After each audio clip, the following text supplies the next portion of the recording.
everybody, I'm Julie Nutting, and I am going to do a very short little video today on how to show you how to use the new Prima marker sets that Prima came out with recently.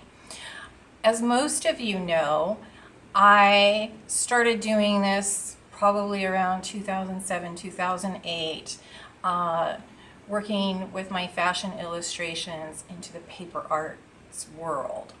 I did not want to shade skin tones in any way, shape, or form. So I started using any kind of paper with text or script on it, starting with newspaper and evolving into scrapbooking paper. I still like to have a little bit of shading on my pieces, and when we came out with the Prima doll stamps, we inked the edges and called it a day. Then the watercolor pencils came out, which were really fun to use and really fun to shade with, not only the dolls' skin and hair, but also their clothes, which I've done several live with Prima videos, which you can look at for those. The markers are a little bit different. I've always wanted to use a marker for shading and never could find quite the right one. Alcohol-based markers work the best, but as you all know, they can be very expensive and they come in thousands of colors, okay, maybe hundreds, but it's a very overwhelming thing to choose the right colors. So we decided to come up with a few sets of skin and hair tone markers. So we came out with some skin tones and hair tones, and then we also came out with a few different color palettes for their clothes. I'm going to show you my way of coloring, which is a very simple, easy way to do this. I don't proclaim to be an alcohol marker artist, and there's plenty of YouTube videos out there on how to do that. This is my way. So I'm going to use the buff A4 paper pad in all the different skin tones, because it's still my favorite go-to for this. And I've already pre-stamped a couple. I am going to use the light skin set, and as a little tip, I cut the top of my package so my pens can slide in and out really easily, because I like to keep them together so I know that this is in fact part of the light set and not the medium set or part of a pink set. And then I write the numbers on the back just as a safety precaution and in case they get mixed up. And then I just slip them in a shopping bag and put it under my desk, and it's right then and there. Now I'm going to do this little girl here, and I'm going to take the medium most shade, and I'm going to pick a side, which in my case is the left. And I'm going to shade that side. I'm going to take the darkest shade, and I'm just going to go along the outside. I'm cutting her out, so I'm not super concerned with staying in the lines. I'm going to take my lightest shade and I'm going to just blend that under her chin where she would have a shadow. And I'm not doing, when you watch the YouTube videos on other alcohol marker pens, they do a lot of different techniques, flicking and all sorts of things. I'm not doing that here because, like I said, this is my way. It's on text paper. I'm not doing it on cardstock. And most of you are using paper like this. On her legs, I did the dark shade first. And I'm just flicking out, I said the word flick and I wasn't going to. I'm just blending out that color into the rest of her skin, following any curves of her shoes where there would be shadows. Always going to be a little bit of dark. And I stamped her with archival ink. I'm going to do her hair, which is maybe a little bit more traditional in coloring.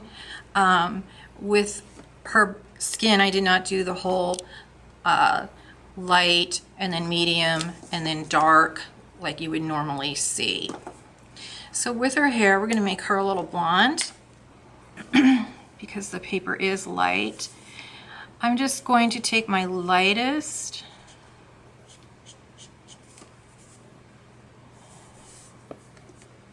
tone and kind of go down the center.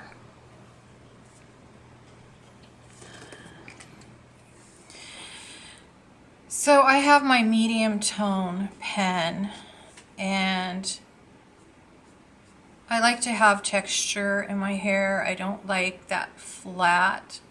Well, I shouldn't say I don't like. I do like that flat kind of illustration look, but I am going more for a textured, just because that's kind of what I do. I'm going to go back to that, the lightest skin tone pen, which is called Barely Beige, and I really like using that as a blender.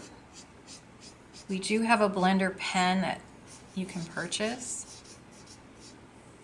which works well too, but I tend to like the color, that very light color to blend with.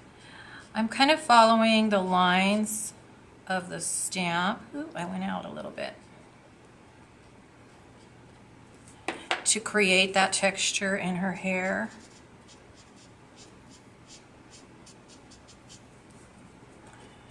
And now I'm going to take the darkest tone.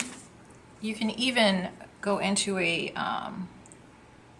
brown or a reddish brown if you wanted her to have a little bit darker at the roots. But we're doing kind of a California blonde girl here. And again, I'm not cutting her, I'm cutting her out, so I'm not being super careful.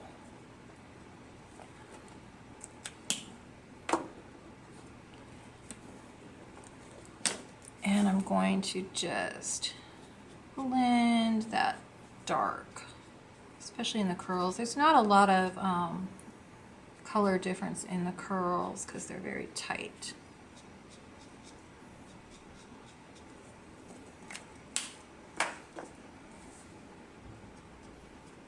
I lost a little bit of the brightness of the yellow, so I just went back in the bangs. And right in there. I'm not going to color this whole little girl in, but I'm going to give you an idea of doing this on as a medium skin tone, and I'm just testing out my colors here. And I'll just show you a couple of different ways you can do this. I'm doing this upside down, guys. Whoa. So that was using the medium tone, and you can see how I'm just bringing that color in. Simple. Super simple, right? I'm kind of playing here because I haven't played with this paper color yet. That's the dark.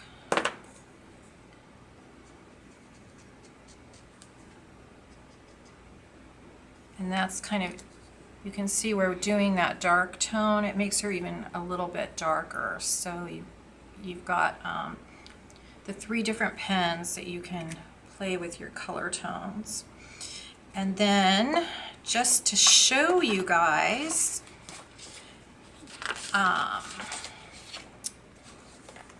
and this paper is hard to photograph really well, so maybe we'll get a little close up.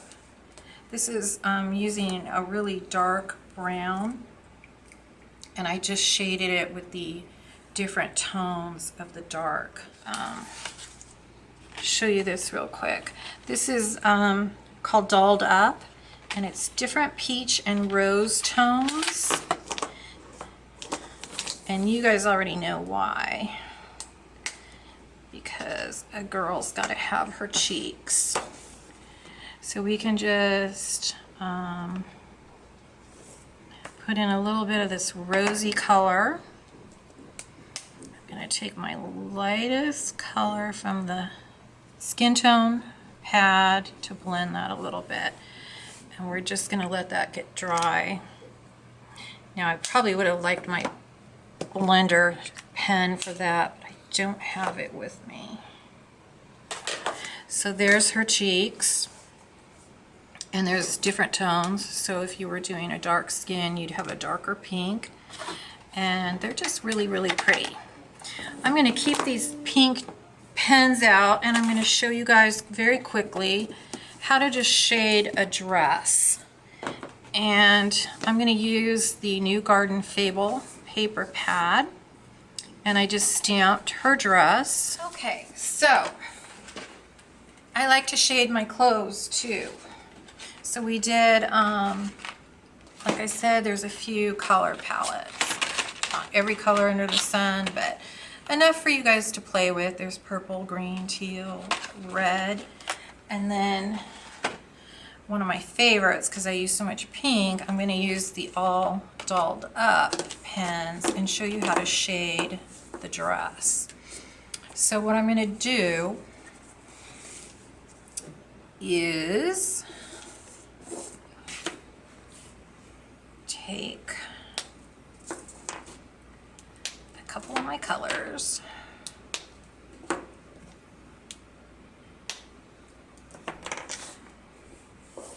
I got all different shades here, so I'm going to see which one. Ooh, I like that one. Okay, I'm going to use this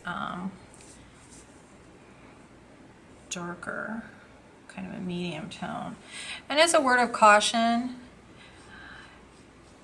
you would think you could go by numbering systems to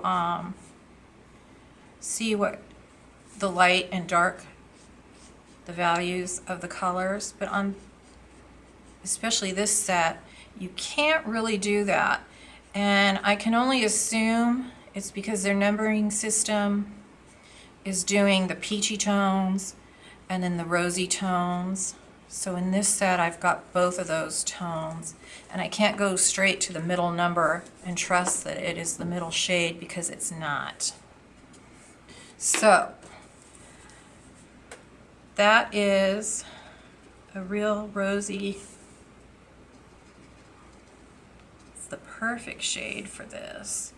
And I'm just gonna take my, again, this is my light pen from the skin tone, the light skin tone, and use that to blend, get a little darkness up in here where there would naturally be some folds and wrinkles in the dress. And the way I draw the clothes, it's pretty simple to shade. All you have to do is follow the lines. It's pretty much a no-brainer. And maybe we'll just do a little up here. Now if I wanted to even get a little more dark, I'm going to take my darkest, follow these lines, maybe get just a little more up at that waistline. Okay, so I'm just going to blend those dark lines in a little bit. And I'm going to call it a day. And you can see how that adds just a little bit of depth to the clothes. Gives it just a little more artistic look to what you guys are working on with your tags and your cards and what have you. So that is my way of using an alcohol marker. Just simply blending it on all these printed papers. You can certainly use white cardstock if that's your thing. It's not mine, so I just encourage you to play and have fun. And that's all, guys. Thank you so much.